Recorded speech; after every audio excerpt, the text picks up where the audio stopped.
Hey, what's up guys, aarava here, and welcome back to another episode of my F1 22 My Team Career Mode. This is episode number 77 today for the Italian Grand Prix in Season 5. If you guys did miss the previous episode at the Belgium GP, then be sure to go check that one out before you see this one, because that was quite a topsy-turvy one in many ways. Some real big highs initially, then a massive low, then another high, and then it ended off with a low. And if you've watched the episode, you'll know exactly what I'm on about, because it was a frustrating end of the day at Spa with 2 DNFs for our team. Sonoda at the Grand Prix after colliding with my car, spinning on the curb whilst we're chasing after P1, recovering well, thought, oh, I could maybe even recover to a podium, and then we are met with our first failure of the season on the engine side of things. The MGUK went, and unfortunately I have not finished a Belgium Grand Prix then in 2 seasons. And so it means now we're swapping on to our third and final MGUK available to us in our pool. We do have the first one still, but I'm going to save that now as a bit of a practice MGUK, if you will. Basically just keeping that for practice programs to get as many R&D points as we can, as we still in the background try and earn R&D in the practice sessions to try and save up for what I think is an eventual R&D regulation change. I mean, right now we don't need to, right now we want one engine for the practice, so we'll swap over to that third column. That won't mean any penalties for us right now. You know, maybe we could have preemptively taken some penalties being Monza, but at the same time, because we just had a DNF and we just eroded 22 points of a lead we had to Drugovich, and now we're second place in the championship, I want to bounce back in the biggest way possible here at this next Grand Prix. And competition is going to be stiff, even more so up and down the grid, because look at this on the R&D chart now. Going into Monza, into these back-to-back Italian Grand Prix, we've got Porsche Williams and Aston Martin both making massive leaps in their upgrading, and they're pretty much right there level pegging with Andretti right at the bottom part of the pack. So I think it's safe to say we're getting now, or we are now, at pretty much most teams near enough at a maxed out car, because we know each individual AI team, they max out at different index performances on the R&D chart. So because everyone's plateauing, yes, it could be because we're all saving R&D for a regulation change, but I also think it's probably because also that's where their maximum is, which kind of makes sense if you look at where the teams are maxing out. Maybe 1 or 2 might still make upgrades, but I think it's safe to say we're actually now near enough at a fully maxed out grid for every single car, which is so exciting. It means that every single car is as fast as it ever will be on this game. So towards the back end of the grid, that could make things very close. We might see even more racing to show you at the back end. It also means if you have an issue in the race, it's going to be so much harder maybe, because you have more cars then to compete with, because everyone's closer together over a race distance. So it's not maybe a case of one car or, you know, multiple teams have all the advantage over the rest of the grid. Everyone is going to have to fight for every kind of position, and you make mistakes, it's going to really cost you, like the mistake obviously we made at Spa. But, you know, I'm still taking positives away from the Belgium Grand Prix. Despite that mistake, I still maintain I think I am driving the best I ever have done on this game so far, and just I feel very good about this season so far. This Lotus car doesn't feel difficult to drive as it was for us with this My Team car in Season 3, and in Season 4 obviously we had issues with our teammate. Of course, I'd like Sonoda to be quicker, but at the same time we've had no issues with him, and it's just right now I think we as an individual are maxing out what we can do, and we've had a very good season so far. And if it wasn't for that DNF engine failure, we would probably have been extending our lead in the championship, but now we've got some chasing to do versus Felipe Drugovich. But Sonoda promising, to say I just mentioned him not doing so well. Obviously at Spa before the crash he was leading and was in the top 3, and it looks like he's matching us at least in the dry here in Q1. I say dry because there is rain into Q2. So, bit of a weird weather session because we've got a wet session now, but I believe it might be dry again in Q3. So, the rain coming and going here around Monza. But I think we'll actually be pretty good in the wet here because I've set my car up, kind of taking inspiration from what Red Bull did in real life last season. Remember, they rocked up, they had more wing than anyone to get the traction at corners, and I've done that here this weekend. So we're actually very quick in the wet. We go and find more time on a second consecutive lap, and in a way, you won't hear me say this often, but it's a bit of a shame there's going to be no rain maybe for the rest of the weekend, because clearly we've set the car up in a really good way to gain a lot of time there, because I blitzed the field in Q2, and I guarantee that's because I'm running higher wings than everyone else, and that might seem counterproductive around Monza in the dry, but like I said, I'm taking inspiration from what Red Bull did in real life. I want this car to be a monster out the corners, out the traction zones. Because we're all now maxed out compared to previous seasons, I think we're going to be really close, and it's going to be a game of trying to stay in people's slipstream and then getting right to the end of the race where you make that final move to maybe get the win in like the last 2 to 3 laps. So I think most of the race, my game plan is to play it smart, stick behind people, and just try and keep in a DRS train, and then hopefully use the higher downforce in the corners in the last stages of the race to try and make those crucial overtakes. Obviously, that, depends on me getting high up the grid in Q3, and with, as I said, the session's going to be dry, I think, towards the end. So there's no guarantee, because we didn't actually have that much pace in Q1. So let's see how it goes. But we make it through, as well as Max Verstappen in the Ferrari. The Tifosi are going to be very happy, looking very quick indeed. The same can't be said of Schumacher, who gets knocked out. Tsunoda had a woeful session. Don't know what happened to him. And then also Leclerc, one of our championship rivals, he is knocked out. So that's massive for me and Felipe Drugovich, and also just anyone trying to chase any of us down in the standings, outside the top 3, because that's a big name out in Q2 at Monza. So myself and Drugovich, it's advantage to us in terms of getting away from Leclerc in the standings. But now, here we go, Q3. Like I said, the rain would stop in this session. It was wet enough for intermediates at the start of it, so everyone is on basically one-shot qualifying at the end here. As the track dries, we come across the line. What is it going to be for us? Everyone was going purple. We did not. It is only going to be P5. I say only. That's a decent position. Middle way, Howes. But it's all about Repsol Haas as they dominate the field with a 1-2 front row lockout, and it's Bottas on pole position. So Valtteri clearly heard me from last episode criticising how poorly he's been doing this year compared to his more junior teammate Drugovich, and he's pulled out all the stops to get on pole. Drugovich, great stuff for him in second place, obviously, versus ourselves. But Verstappen, that's a big one. Ferrari in the top 4, that's big. And Russell showing where the Merc should be and where Leclerc should have been aiming. The Audis seem to have lost a little bit of pace compared to Spa, it would seem, and the 2 Red Bulls couldn't convert any of the pace they showed in Q1 and Q2, as both of them are lower down. Albon didn't even bother to go out on a set of dry tyres, very weirdly. But for us, I'm happy with P5. We can do, like I said, we've set the car up in a right way where I think we can capitalise from actually being behind people and getting a toe off maybe cars that are actually quicker than us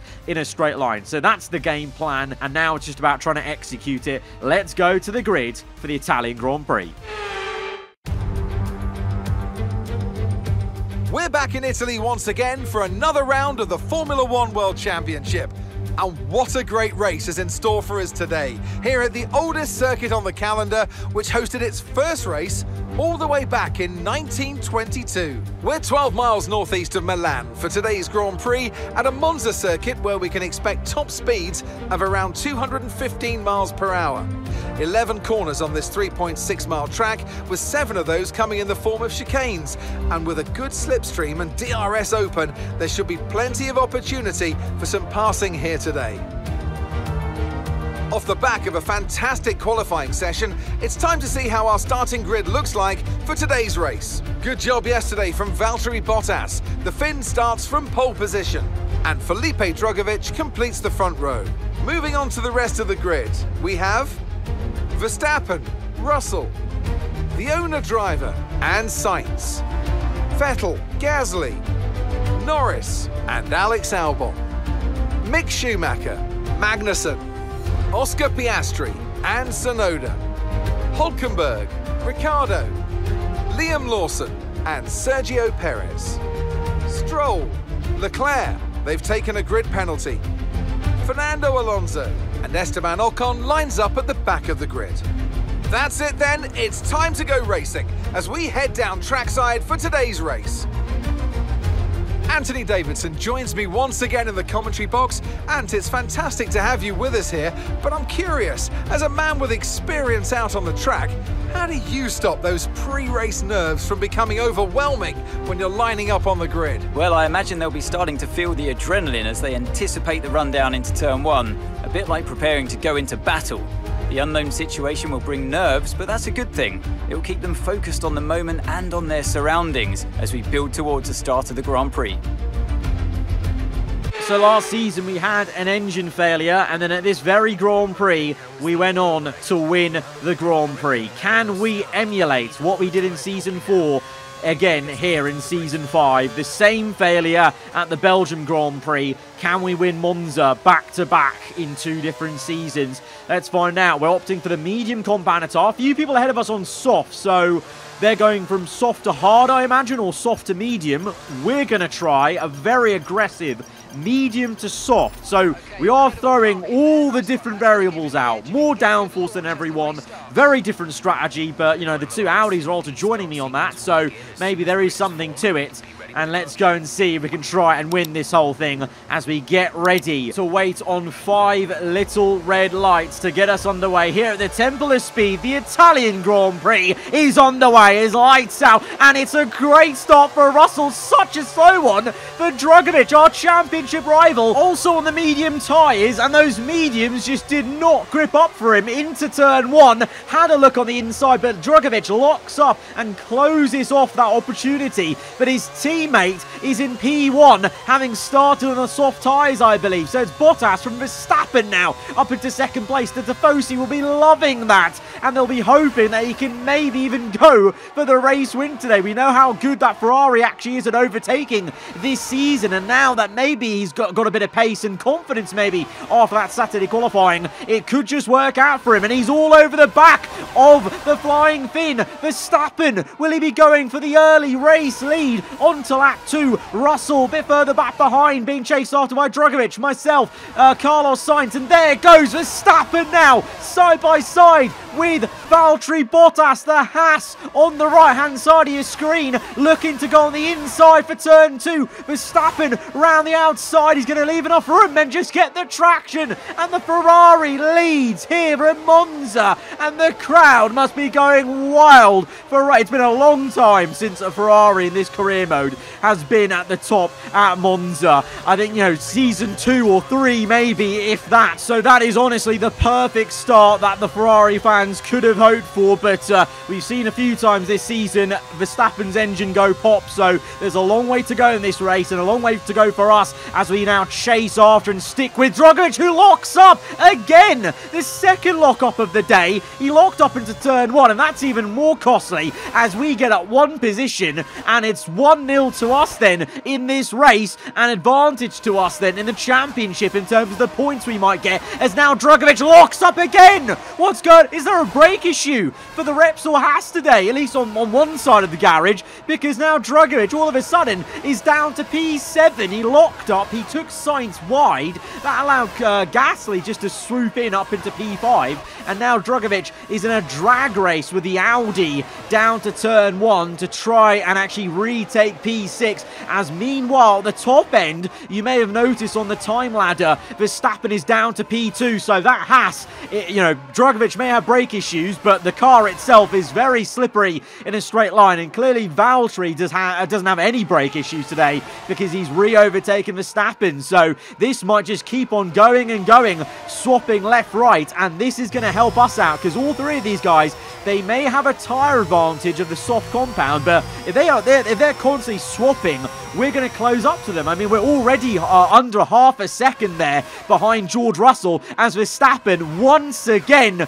looks to take the lead, and he does going into Ascari. So the Dutchman leads again. Bottas second. Russell now is all over the gearbox of the Finn. He pulls out on the left-hand side. Now, will he try go around the outside of Parabolica? No. Bottas actually closes the door and squeezes Russell out, not allowing that racing line. And instead, he'll actually keep going in second place onto lap 4. But he's going to be a sitting duck now. Russell has DRS. Even I have DRS. Closing up to them. We're going to stop using some battery just to save it, and we're going to take it nice and easy as Bottas now goes deep. So actually, you know what? Maybe both Haas cars have some brake issues today because they just can't seem to slow their quick car down into turn 1 or any slow corner for that matter, and we get one free position, second one of the day actually, thanks to Haas cars, and we're up into P3 now. So this is going well. Meanwhile, behind, fighting going on between Sebastian Vettel and Mick Schumacher. So Schumacher,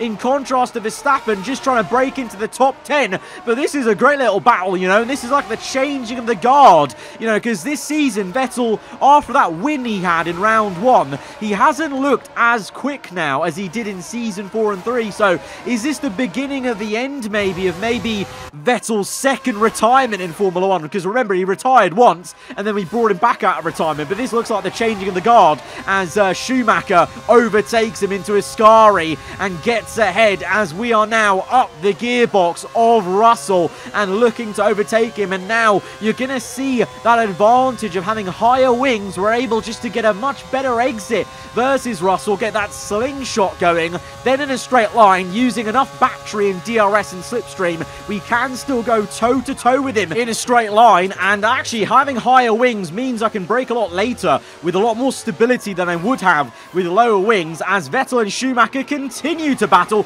Vettel looking to re-overtake. Oh, there's a pile-up at turn 1. Lando Norris is caught on the curb, and there's so many cars caught up, and there's a spin, I think there was, ahead of them, and now Tsunoda has been caught up, and it's Schumacher stuck on the curb. He's spinning his tyres, and now Tsunoda's got stuck as well. Schumacher wriggles away, but Tsunoda's stuck. He's beached it on the orange sleeping policeman curb, and he's stuck there. It's a travesty. 2 races in a row, Tsunoda's race is completely ruined due to things out of his control. The safety car comes through, and Tsunoda's been disqualified for being stuck at turn 1. Wow, Tsunoda cannot catch a break now. That is just so poor. He wasn't anywhere even near the original incident, I don't think. Like, he was so many cars back because he, remember, qualified around P16 or 15. So, yeah, very weird ghosting caterpillar sort of pile up at turn 1. And I think it was all from a spin that was actually ahead of Lando Norris, who was the original man stuck at turn 1.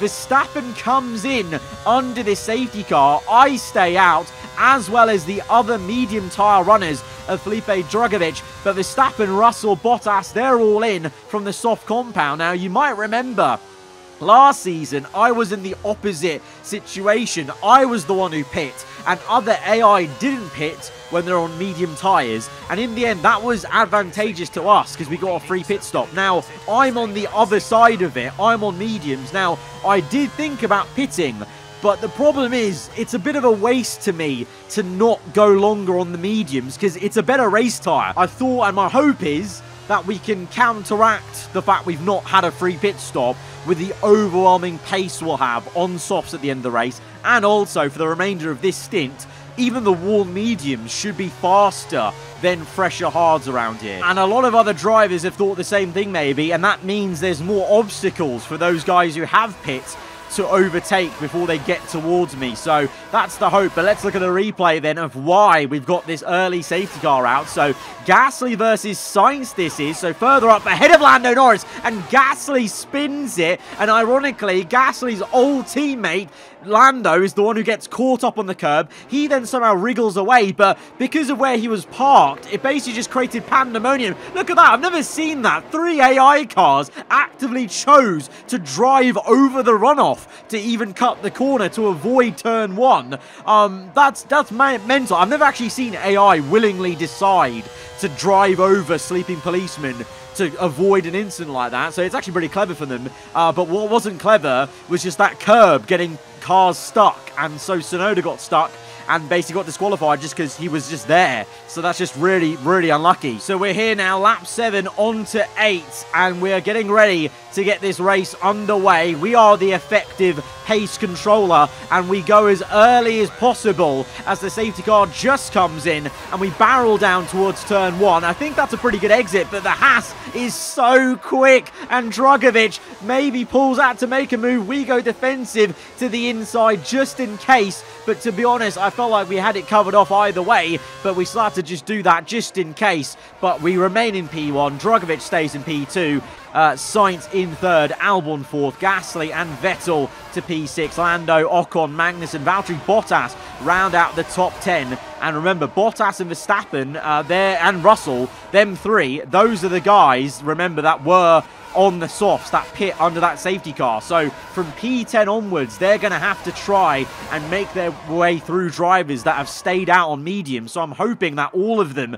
can be a bit of a blockade and hold them up, as we see plenty of battling going on into turn 1. But Gasly again makes a mistake at turn 1, so he's really struggling off that spin. Double lock up for him. The 2 Porsche Williams are having a scrap, and this is actually great news for us, because look at that, Magnussen and Ocon, if they're side by side like that, they're just basically like a mobile wall blocking Verstappen. So if they continue this, they're just going to lose Verstappen time, because there's already 1 second to Gasly, a further 1 second to Lando Norris, and on and on and on. And that's going to make our life easier, because we're basically trying to build as big of a delta gap between myself and Verstappen, because that is the first man who made that free pit stop. So that's the man we're racing, and so the more we can get away from him, the better. But at the moment, just trying to break the DRS first and foremost of Drugovich, get outside that 1 second region to try and stop him reeling us in. And Verstappen is making quick work, unfortunately, of one of the Porsche Williams cars up into P9. Bottas follows him through. Ocon now at the mercy of Russell, and look at that, Leclerc is in P13 now. So he was knocked out in Q2, but all of a sudden he's pit under the safety car and is now trying to go around the outside of his teammate, who was in the top 3, remember. So Leclerc now is actually in the frame for maybe a top 5, top 6 fight, having been, way down the order. So he's actually recovered really well in this race. It doesn't look like it right now, but eventually that position he's in will filter out to maybe a top 6 position. So good work from him to limit the damage, having been knocked out. But on lap 13, we are just going and going on these mediums, trying to build as big of a gap as we can to Verstappen and also, to be fair, just other rivals. And we've done well. 3.5 seconds ahead of Felipe Drugovich, and that's all down to breaking the DRS. And then because we've got higher downforce over 1 lap in this race, I'm actually quicker, despite actually probably being slow in a straight line. Like the Ferrari, the Haas, they're all definitely quicker than my car right now in a straight line. But because I've broken the DRS, crucially, it's allowing me just to use that extra pace in the corners, just like Red Bull did in real life. So that was the gamble I took, and it's paying off just as it did for Red Bull IRL last season. But we're finally in now for our pit stop. We've got quite a lot of engine wear, though, I must say. I'm quite surprised with the internal combustion engine. So F1 22, there was a patch that came in just this week for the new podium pass. But in the patch notes, it also said something about correcting engine wear from practice modes. Now, I firmly believe that I think they've overcorrected it, because that engine, that internal combustion engine I had in my car, I don't think it was very worn anyway. And I did the practice programs, having obviously installed the patch now this episode, and it's now really worn out in the race by the time we got to the race. So yeah, I don't know, I think they've overcorrected it a little bit in my opinion. So not even are we slower in a straight line than most of the cars around us anyway. We're going to be slower because of our engine wear, but that won't matter, because on soft tyres now we can unlock even more pace in the corners with this higher downforce car, and we are gunning for the cars ahead. We've got a lot of battery as well, and the slipstream's also helping, but it really is all in the corners, because look at this, going into Parabolica on the outside, we're going to dance around the outside of the Andretti Honda. Fernando Alonso, to be fair to him, is flying high in P6 legitimately, so kudos to Fernando, but we get past him with ease. And now one of our championship rivals, well, we're going to make easy work of him, as we're going to outbrake him into turn 1 and get to the apex of that next left-hander even before he's even had a chance to think about it. So up into P4 in a flash, and now we set our sights on bridging this 5-second gap to George Russell. Meanwhile, though, for Leclerc, he's got Fernando Alonso for company in the Andretti, and so this race really does seem that all the older drivers that I criticised in Belgium about maybe showing signs that they're maybe going to retire soon, or they're, you know, showing their age in-game, losing pace, they're proving me wrong. Bottas up there in the top 3, Fernando Alonso P5, Vettel, I mean, unfortunately Audi's strategy has been woeful this race, and Audi actually just haven't shown too much pace in this race, but those two have definitely answered the criticisms I had, and they're right up here in the top 5 there as we close up now to George Russell on that same lap 21, and using the DRS and battery dose to get us ahead, and we're into the top 3 now and set our sights on the next car, Valtteri Bottas. But just look how glued to the track this car is on softs, the level of downforce we have. This is perhaps the best I've ever felt driving this car all season, nay, driving all this series, because this car just is doing exactly what I want it to do. It's sticking in, it's responding to every turn in and brake zone we've got. We're setting purple after purple, even without even setting purple sectors. We're just stringing together clean laps together, and the soft tyre is just showing so much more pace than the hards, obviously 2 steps softer, so that's why we're flying through these seconds, bridging the gaps, and we're already now 3.3 seconds ahead of Russell, having just overtaken him about 2 laps ago, and now we've got a bridge 4.4 seconds to Verstappen already on the next lap, 3.5.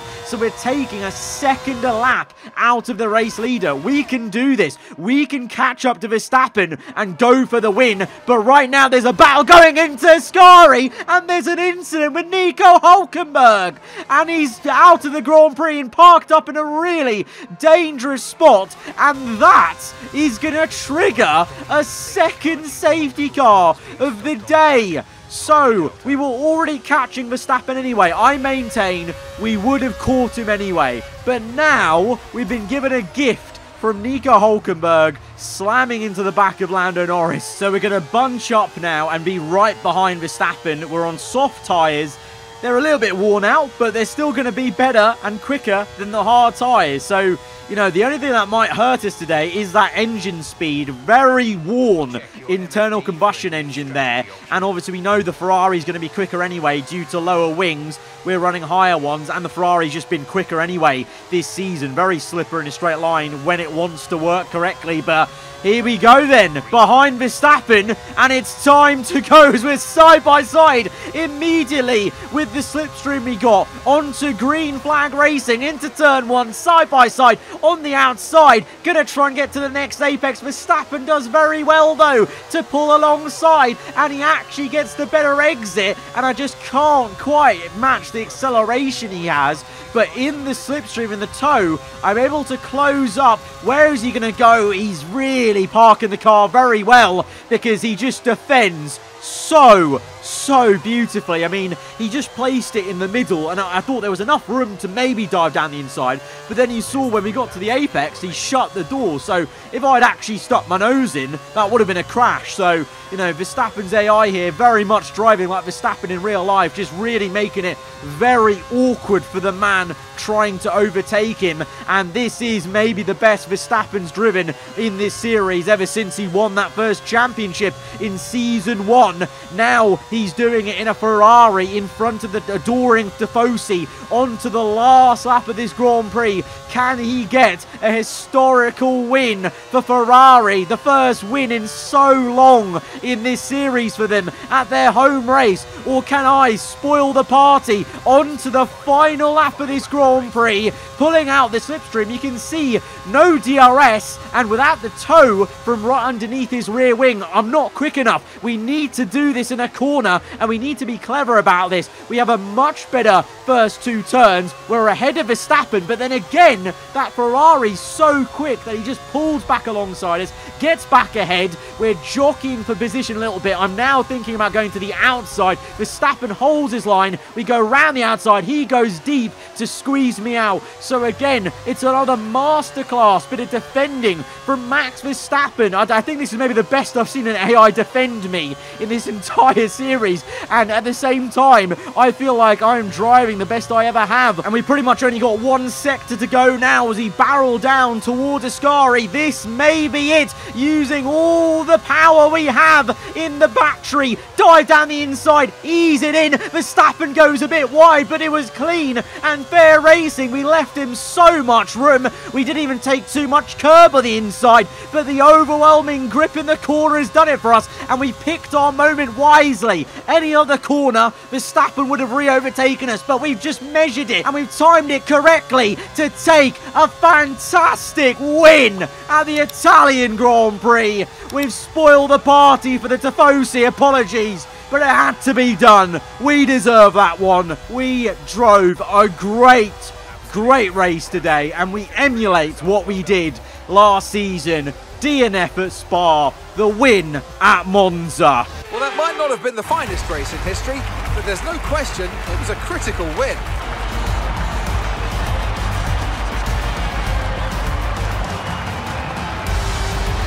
What do you think it was today, Ant, that gave them the edge over the competition? I'd say it was down once again to good, consistent driving, nailing the corners, working to the track conditions and perfecting the team's strategies. They got all of these things right today, and the results speak for themselves.